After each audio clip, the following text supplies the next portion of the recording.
Today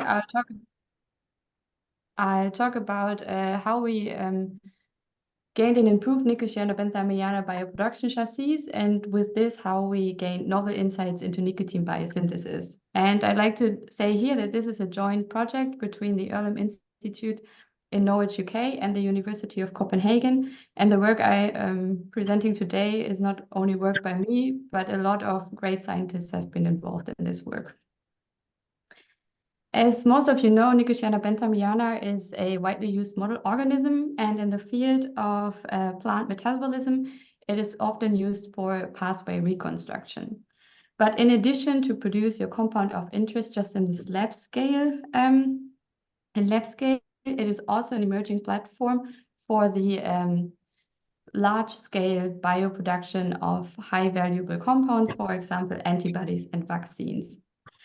But there's one drawback, because benthamiana accumulates as other Nicotiana species nicotine. And as you all know, nicotine is a bioactive compound. It is also potentially toxic in high amounts. So whenever you want to produce a compound in benthamiana, and especially a compound that is used as a therapeutic or dietary protein, for example, you want to make sure that your end product contains low levels of nicotine, or ideally is free of nicotine.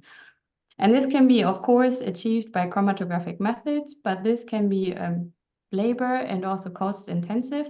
And especially when you want to produce a compound that has similar chemical and physical properties as nicotine, this can be complicated or also not possible. So we wanted to generate a benthamiana mutant that has low levels of nicotine and other pyridine alkaloids. And I'd like to mention here that also similar approaches are ongoing in Nicotiana tabacum, because the US FDA is considering to mandate lower nicotine levels in tobacco products. As I already mentioned, the work I'm presenting today is a joint project between the Earlham Institute in Norwich, UK, and the University of Copenhagen. And especially it's a joint project between the group of Nicola Patron, which has expertise in synthetic biology and genetic engineering of benthamiana, and the group of Fernando Goy Flores, whose expertise in alkaloid biosynthesis. And this is where I am located. And all the people you can see listed here on the slides contributed to this work, and you will also see pictures of them later appearing on some of my slides.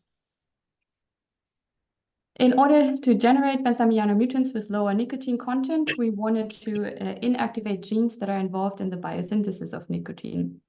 And I want to mention here that the nicotine biosynthesis pathway is not fully elucidated yet, but we already know some things. So for example, we know that the 6-membered pyridine ring of nicotine derives from the amino acid aspartate, with an intermediate of the pathway being nicotinic acid.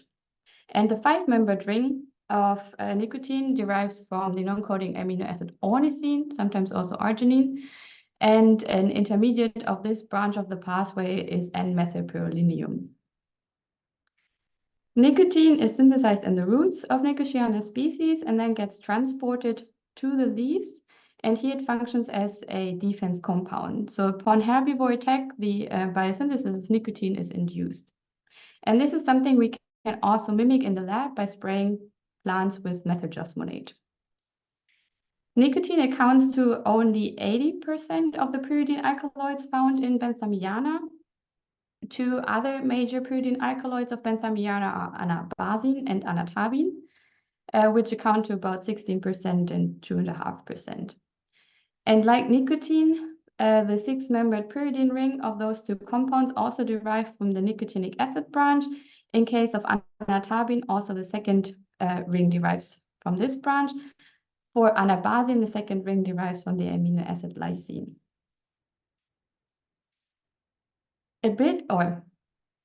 I said the nicotine biosynthesis pathway is not fully elucidated yet, but there are genes known to be involved in this pathway, especially from work in Nicotiana tabacum. And it is also known for some of these genes, when you downregulate them, what happens to the levels of nicotine and the other pyridine alkaloids. And this was the basis for this project, because we had a look what happens to the downregulation, and then decided on which are also good targets for us in benthamiana. So when you, for example, inactivate genes that are involved in the formation of N-methylpyrrolinium, you can see that the nicotine levels in tobacco go down. However, there's also a redirection of the flux of nicotinic acid into anatarbine biosynthesis. So the levels of anatarbine were observed to go up. So therefore, enzymes in this part of the pathway were not target points for our project. If you go further downstream in the pathway, there is proposed to be a reductase involved, which is called A622. However, it appeared inactivation of this gene appeared to be lethal. So this was also not a candidate we choose. But then if you go even further downstream of the pathway, then in 2000, you can find those BBL enzymes. They were identified in 2011 in Nicotiana tobacco. And in this publication and also in follow-up publications by other research groups, they could show that when inactivating those BBL genes in tobacco, we get reduced levels of all three of anabasin, anatarbine, and nicotine. So those were also target points we choose for our work in benthamiana. I'd like to give a short introduction on BBL enzymes now. So BBL enzymes belong to the superfamily of FAD-linked oxidases. They preferably function in close proximity to a nitrogen here, and I want you to keep this in mind. And the first enzyme identified of this class is the so-called S-reticulin oxidase or berberine bridge enzyme from the plant California poppy. And this enzyme catalyzes the oxidation of S-reticulin towards S-scoularine by mediating an oxidative ring closure here. And the carbon-carbon bond that is formed is called berberine bridge. And again, I want to keep you in mind that this happens in close proximity to a nitrogen here. As I already told you, in 2011, Kajikawa and colleagues identified 4 BBL enzymes in Nicotiana tabacum, which are important for nicotine biosynthesis. Later on, 2 additional BBLs were also identified. And when they inactivated BBL A, B, and C in tobacco hairy roots, they could see a decrease in nicotine content. What was interesting, what they also observed is an accumulation of another compound, and they identified this compound to be dihydromethanicotine, or short DMN. And when you have a look at the structures of DMN and compare it to nicotine, you can see that those structures look really similar. However, in the DMN, the 5-membered ring is open. So what Kajikawa and colleagues proposed from this is that dihydromethanicotine, or DMN, is formed after the coupling of the 2 rings. They also proposed that this DMN might be a direct substrate of BBLs. However, with their experimental setup, they couldn't prove that BBLs react on DMN. So it remained elusive which reactions BBL actually catalyze. And not only this one remained elusive, but actually the whole later part of the nicotine biosynthesis is a mystery. So it is not known how those 5-membered and the 6-membered ring get coupled, and also how the stereocenter of nicotine is formed. Because in Nicotiana species, more than 96% of the nicotine that is present is the S stereoisomer. And it is proposed by several groups that the BBLs function in this later part of the pathway, and maybe also the reductase A622. But the exact reactions that are catalyzed by those enzymes remained elusive. At the start of this project, Quentin Dudley and Ting Yang had a look in the benthamiana genome, and then in order to find out how many BBLs there are in benthamiana, and they identified 5 genes, from which 4 encode for full-length proteins and 1 for a truncated version. Tu van Os then had a look at the expression levels of those BBL genes, and he could see by qPCR of benthamiana roots that mainly BBL A and B are expressed in benthamiana roots, and upon treatment of those plants with methylgesmonate, he observed an induction of the expression of BBL-A, B, and C. The idea was to inactivate those BBL genes by CRISPR-Cas-mediated mutagenesis. So Quentin and Ting designed several guide RNAs that targeted either all or just some of the BBL genes. And then for the CRISPR-Cas-mediated mutagenesis, they actually used two different approaches. Ting started first off with the more traditional approach. So for this, a wild-type benthamiana leaf is taken, and this leaf gets infiltrated with agrobacterium, when these agrobacterium carry the guide RNA and also the Cas9. And then you go through tissue culture and undifferentiated cells, and then regenerate mutant plants from this. And those mutant plants are free of the Cas9 and also the guide RNA. But then when a little bit later, Quentin also wanted to generate more BBL mutants, he came across a recent or a new method for benthamiana Cas9 mutagenesis. And for this method, you don't start with the wild-type benthamiana plant, but with a plant that stably expresses Cas9. And then you infiltrate leaves of this plant also with agrobacterium, which carries the guide RNA.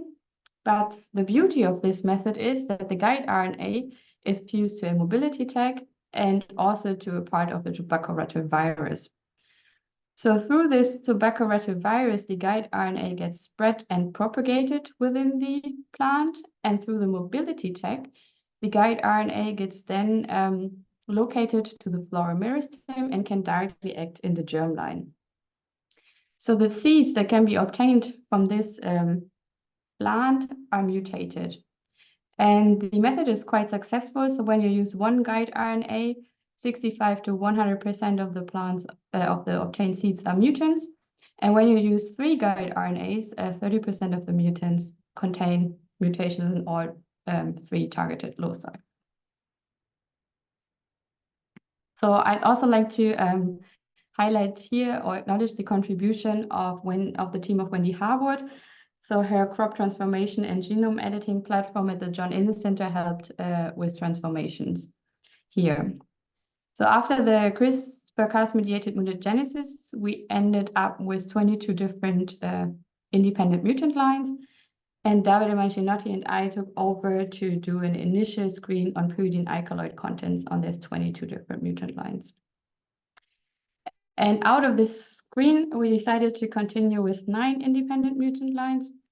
And you can see the genotype of those plants here. So we were able to obtain single mutants, which are B, C, and the D single mutants, as well as different combinations of double, triple mutants, and also a quintuple mutant of the BBLs. And you can see here in green, most of the mutation events occurred to be homozygous knockouts, and only in 3 cases we ended up with biallelic knockouts. So we decided then to use these 9 independent mutant lines to do a more in-depth characterization of their pyridine alkaloid content. And for this, we grew 4 to 5 plants of each line, along with different wild-type control lines. So we choose a normal benthamiana wild-type, a wild-type that came out of the tissue culture, and this benthamiana that stably expresses the Cas9. And then we analyzed the alkaloid content in uninduced leaves, but also in leaves that were treated with methyljasmonate. And you can see for the nicotine content in the uninduced leaves that we see a trend towards a reduced nicotine content in the AB double mutant, as well as in the ABC triple and in the quintuple mutant. And when we have a look in at the uninduced at the methyljasmonate-induced leaves, we can see that the trend towards lower nicotine became actually significant. So yeah, we have significant reduction in nicotine levels in the AB double, the triple, and the quintuple mutant. And in addition to nicotine, we also had to look at the anabasin levels. And here we saw, this is the results now from the induced leaves. Here we see a similar trend with reduced levels in anabasin in the AB double mutant, as well as in the ABC triple and the quintuple mutant. And the same also holds true for the anatabine content. Here I'd just like to highlight that the anatabine is already present in quite some low amounts in the wild type. So in the triple, so the anatabine content in the triple and in the quintuple mutant was actually so low that it was below our quantification limit. So we were quite happy with these results because we obtained about 3 to 4 times less pyridine alkaloids in the plants where we inactivated the BBLs, and this is what we were aiming for, to get a reduction in pyridine alkaloid content. However, what we never obtained was a plant with 0 nicotine or 0 pyridine alkaloids. And we were actually wondering where this remaining nicotine comes from that we still see in our quintuple mutant. And I'd like to show or highlight here that nicotine actually occurs as stereoisomers. So you, when you couple those two rings, you can have the S-nicotine, but also the R-nicotine. And both forms can be separated and analyzed by chiral LCMS analysis, which you can see here. And when you have a look at the wild-type benthamiana plants, you can see that predominantly S-nicotine is present in leaves of those plants. However, when you have a look at our quintuple mutant, we saw that the remaining nicotine that was present is a racemic mixture of R and S-nicotine. And this was super fascinating to see because this indicates that BBLs are involved in the stereoselective formation of S-nicotine. So we were really motivated by those results and wanted to dig deeper into the biochemistry of BBLs and wanted to find out more about which reactions those BBL enzymes can catalyze. So we dig deep into the old biochemistry literature on nicotine biosynthesis, and we came across this publication from 1960 from Dawson and colleagues. And in this publication, they could show that there is a hydrogen loss occurring at position C6 of nicotinic acid during nicotine biosynthesis. So in this paper, they described a feeding study that they did where they used Nicotiana tabacum root cultures and then fed those root cultures with different versions of labeled nicotinic acid. And those different versions contain a tritium in nicotinic acid at different positions around this ring here. And then after some time, they analyzed which of the tritium gets incorporated into nicotinic acid dependent on at which position this tritium was when they fed with nicotinic acid. And they actually observed that for almost all positions, they also later on observed the tritium being present in nicotinic acid, except for when the tritium was placed at the position C6 of nicotinic acid, because there they get a reduced isotope yield of nicotinic acid here.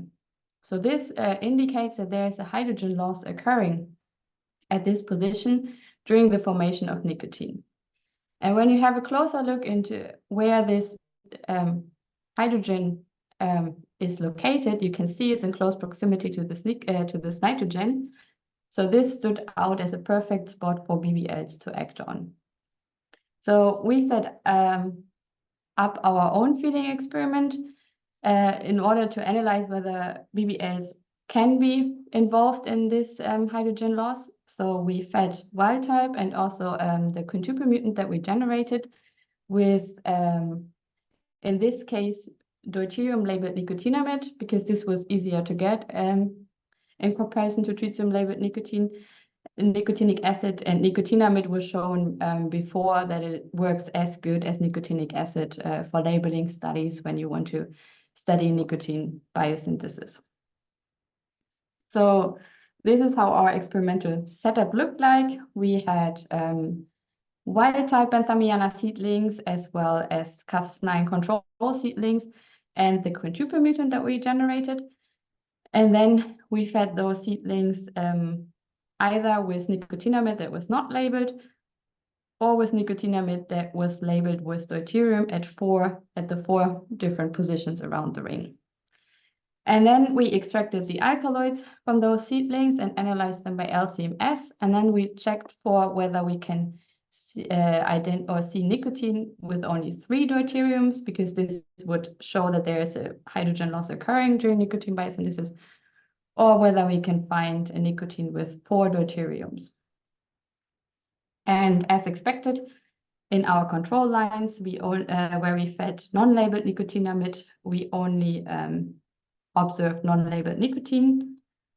But then when we have a look at the seedlings or the samples that we fed with deuterium-labeled nicotinamide, we observed in our wild type and in the Cas9 control line actually a nice proportion of labeled nicotine.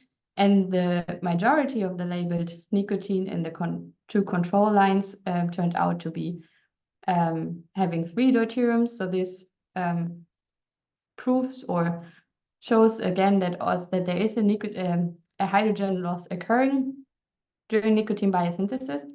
But then when we have a look at the quintuple mutant, we see that actually the larger portion of the nicotine that is produced contains 4 deuteriums.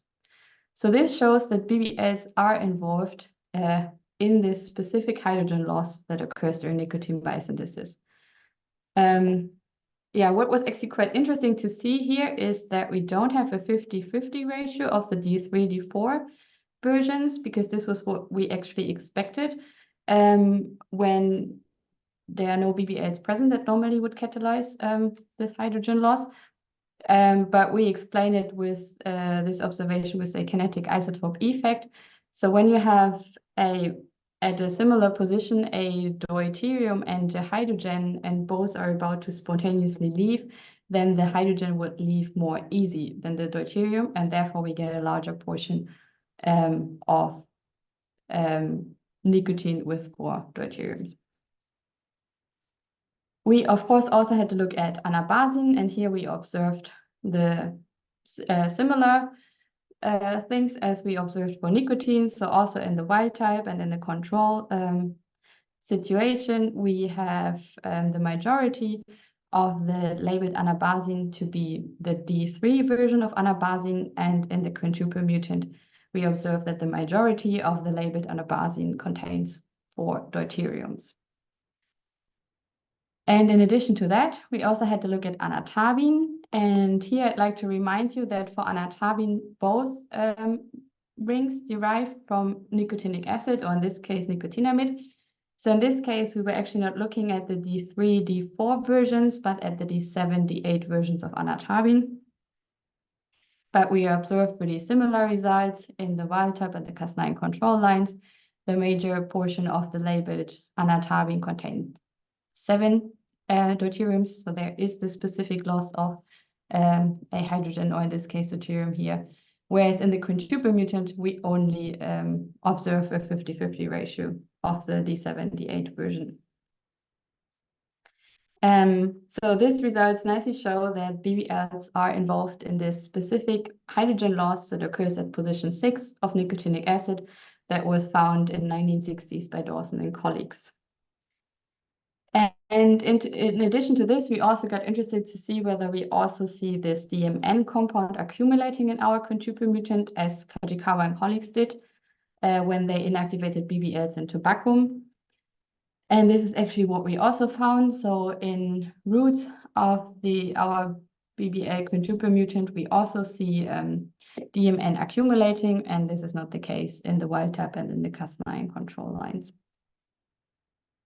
So in general, at this point is because we were now interested, like, which reaction do BBLs catalyze? So, and what we have for as informations is that when we knock out in tobacco and in benthamiana BBLs, then we see this accumulation of DMN. We can also see when we analyze the remaining nicotine in our benthamiana quintuple mutant that this is actually a racemic mixture. So this hints towards the fact that BBLs are involved in the stereoselective formation of S-nicotine. And with our feeding studies, we could show that they are also involved in this hydrogen loss that occurs at position C6. So with this information, we sat down and thought about potential reactions that can be catalyzed by BBLs in the nicotine biosynthesis pathway. And we came up with two proposals. And the basis for these proposals is that we start with nicotinic acid.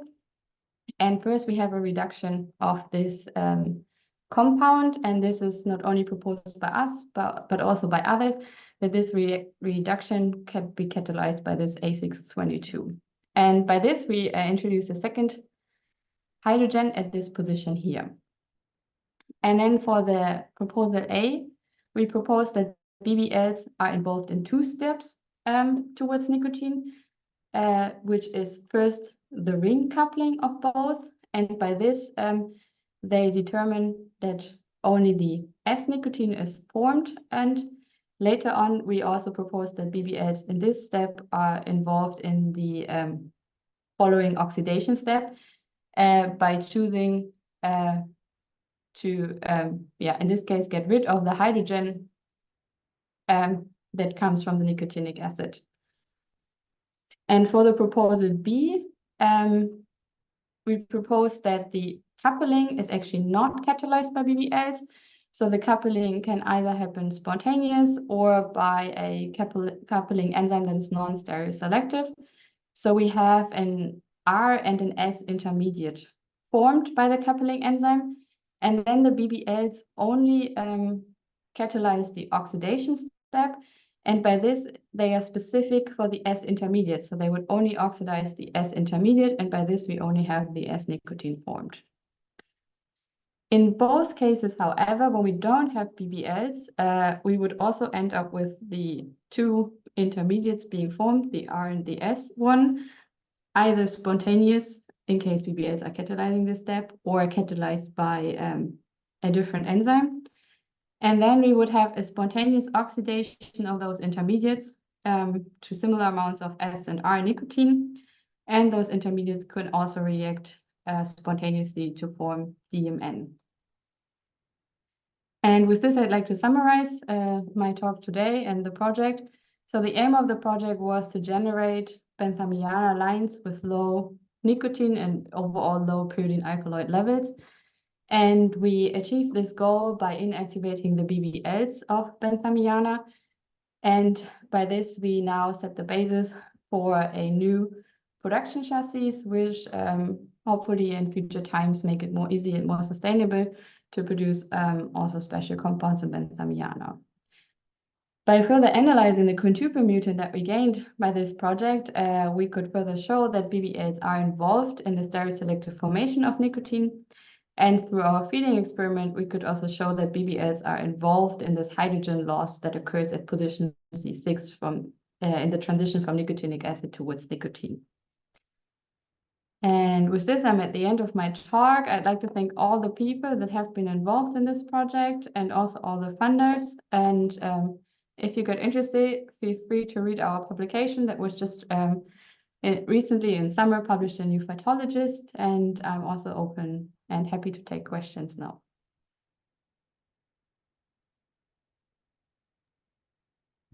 Thank you very much. Great presentation. If you have any questions, feel free to post them in the chat, raise your hand, and then we can try to answer them.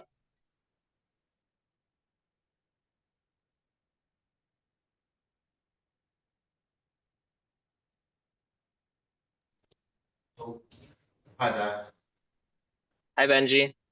Hi, I have a question. Yeah, really nice talk, Katharina. I really enjoyed it. I noticed in some of your single knockouts, you appear to have higher accumulation of nicotine upon elicitation. I wonder what's going on there.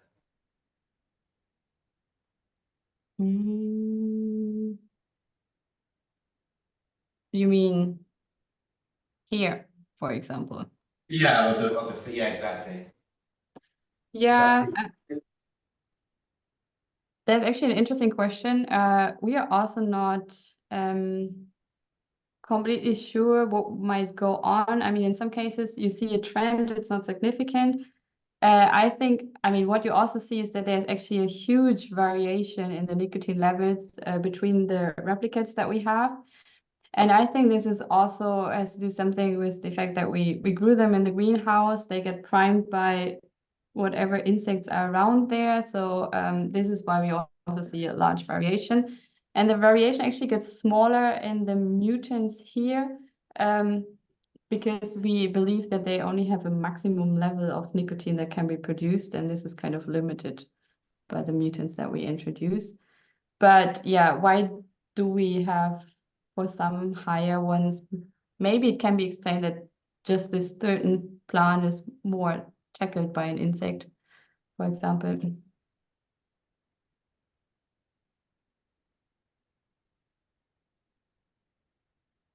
But yeah, it could be also that maybe some of the BBLs take over different parts or are regulated differently. Yeah, we didn't went further into detail here. Sorry. Do you think you might have different BBLs then that are responsible for kind of anabasine or anatabine? Do you think they might be specific at all? Yeah, we didn't went further into to have a look in this. I mean, the trends are similar. What we actually think is that mainly BBLA and B are involved in the formation of those because those are also the ones that are more highly expressed in the roots. And we already see a reduction when we only have inactivate A and B. Then we already see a reduction in the pyridine alkaloid levels. But it's actually a good point, and I think it's worth studying more to find out whether the different BBLs also have different functions. Yeah, great.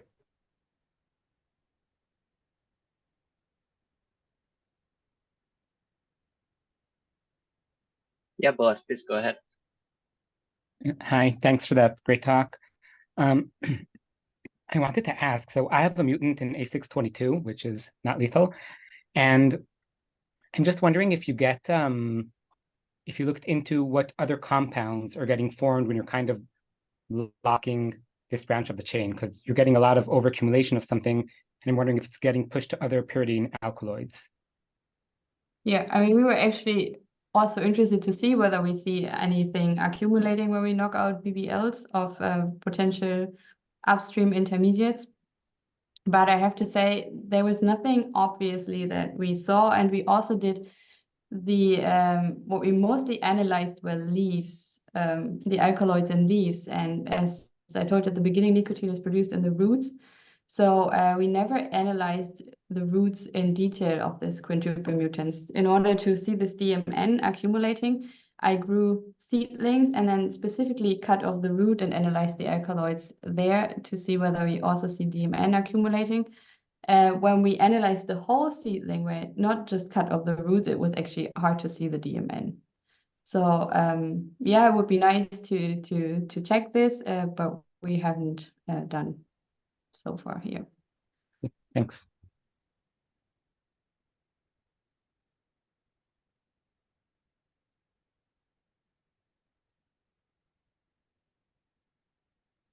Yeah, I do have a question. I might have missed that maybe at the beginning of your talk. I was wondering how many copies of these BBL genes are there in the Nicotiana benthamiana genome? Is it just those 4, or is it more? Just so we only found those 4. Yeah, it's a bit less than in tobacco.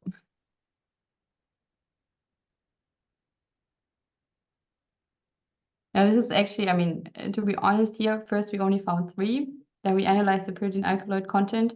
We didn't get to 0. Then we had a closer look. We found these 2 additional ones. And when we mutated them, we didn't get close even further down. So therefore, we were actually really wondering what is going on.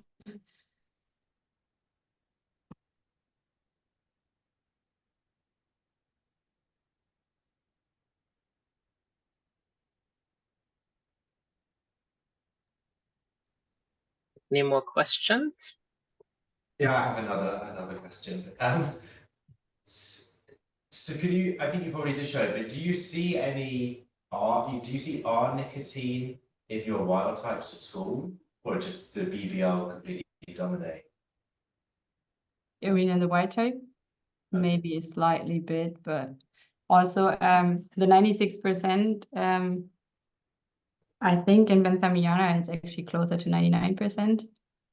And yeah, I mean the peak here is super high, so there's maybe a little bit, but we didn't quantify the exact ratios.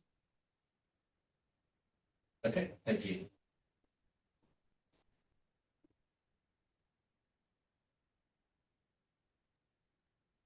I do have another question. I was wondering, how is the nicotine distributed throughout the plants? Where's most of this accumulated? Is that the leaves? I mean, it's produced in the roots. Is it like mostly produced, transported to the vegetative tissue, or also into the flowers?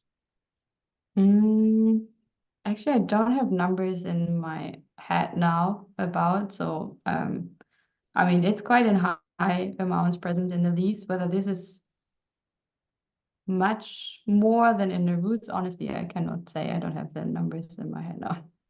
Okay.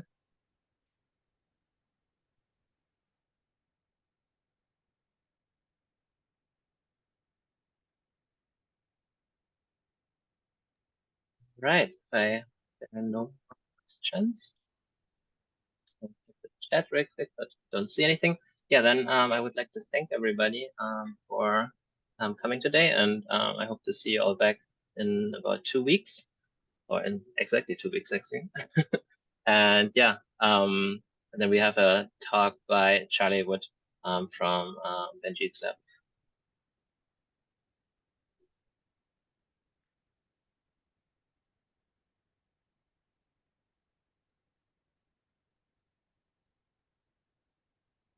Right. Yeah, thank you, Katharina. It's a very nice presentation. Thanks for inviting me. Great. Thank you very much, Katharina. See you next time. Thank you.